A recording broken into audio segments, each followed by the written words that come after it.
Bonjour Marguerite Caton. Bonjour Guillaume et bonjour à tous. L'enfance ce matin. L'enfance c'est le sans-abrisme car c'est la sixième édition du baromètre que l'UNICEF, le Fonds des Nations Unies pour l'enfance, consacre avec la Fédération des acteurs de la solidarité aux enfants à la rue. Et les résultats cette année sont encore une fois alarmants. Adeline Hazan, la présidente d'UNICEF France, est venue nous en parler. Bonjour madame. Bonjour. Un mot de méthodologie pour commencer. Ce baromètre, c'est un coup de sonde. Il ne s'agit pas d'un décompte comme on le fait lors des nuits de la solidarité par exemple. Non, c'est un décompte sur une nuit, la nuit du 19 au 20 août, qui donne justement un exemple du nombre d'enfants à la rue. Et précisément, ce que nous avons constaté, c'est que 2043 enfants, cette nuit-là, dormaient à la rue. Et là, nous voulons vraiment lancer un cri d'alarme. Nous sommes à 3 jours maintenant de la rentrée scolaire.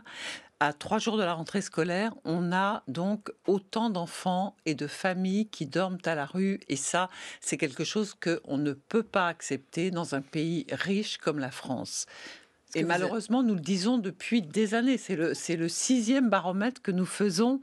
Et à chaque fois, les choses empirent, puisque un seul chiffre, par rapport à l'année 2020, une augmentation de 120%. Je ne sais pas si vous vous rendez compte.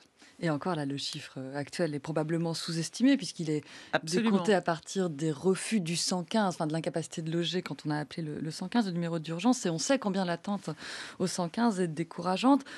Alors, vous l'avez dit, 2043 enfants à la rue, la nuit du 19 août, c'est énorme. Est-ce qu'on en sait plus sur leur âge, leur famille, Adeline Hazan? Alors, vous l'avez dit, ce chiffre est sous-évalué puisque justement, il ne comprend pas ni les mineurs non accompagnés, ni les familles qui n'appellent plus parce qu'elles sont désespérées. Et ça, on les estime à peu près à 60%. Ce qui nous mettrait vers 5000 enfants à la rue, en Absolument, réalité. absolument. Alors, pourquoi? D'abord, le profil, c'est de plus en plus de femmes seules avec des jeunes enfants.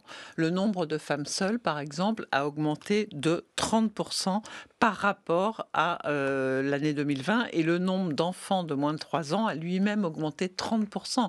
Donc là aussi, est-ce qu'on se rend compte de ce que c'est pour un enfant de 2 ans à 2 ans et demi que de dormir plusieurs nuits dans la rue et parfois plusieurs semaines?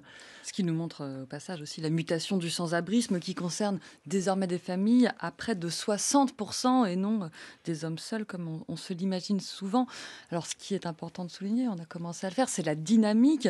À la rentrée 2020, vous aviez compté 927 enfants à la rue, 2043 cette année, soit une hausse de 120% en quelques années, c'est énorme.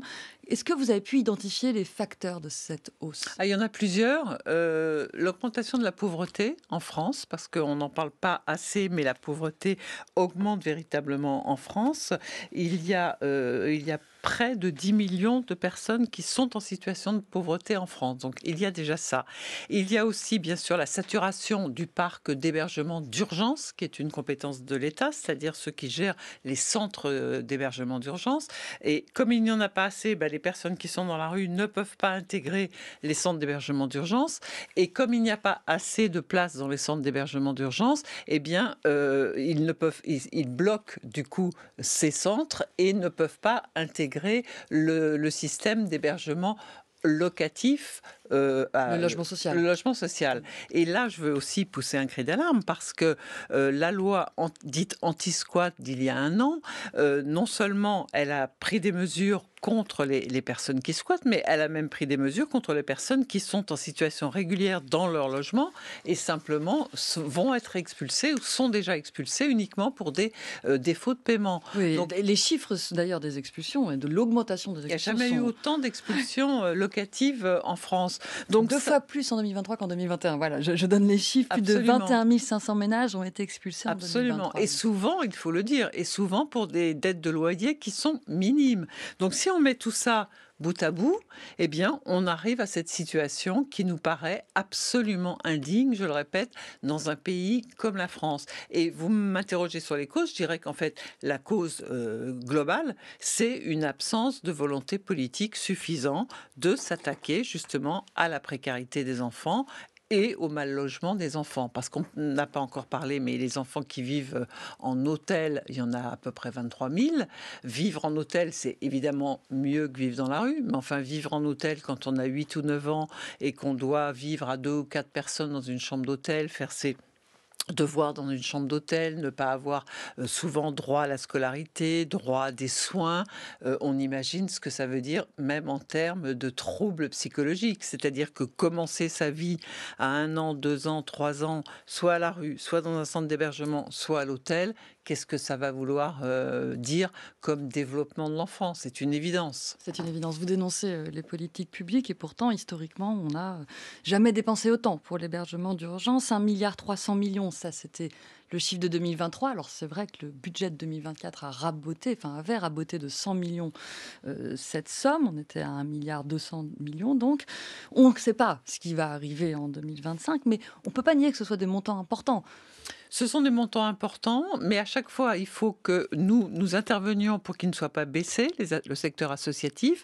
Et puis surtout, c'est une politique de court terme.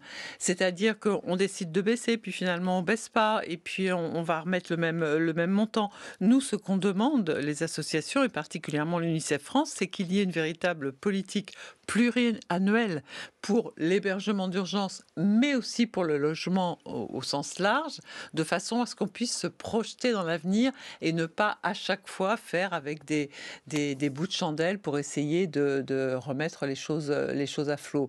Je crois que tant que dans notre pays, on n'aura pas pris conscience de ce qu'il y a un problème de sans-abrisme pour les enfants et qu'on ne se sera pas donné les moyens, on n'y arrivera pas. Et c'est vrai qu'on est dans une situation politique tout à fait inédite où on ne sait même pas qui va être ministre du Logement dans quelques jours. Je rappelle qu'on a eu 3 ministres du Logement depuis 2022. Celui qu'on a rencontré à l'UNICEF en 2022 nous a assuré, c'était au mois d'octobre, que quelques mois plus tard, il y aurait 0 enfant dans la rue.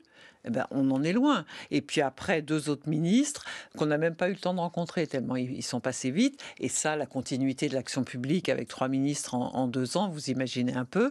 Donc vraiment, là, on lance un appel au futur gouvernement, quel qu'il soit, pour prendre vraiment ces mesures à bras-le-corps. Merci beaucoup Adeline Hazan, présidente d'UNICEF France. Merci à vous.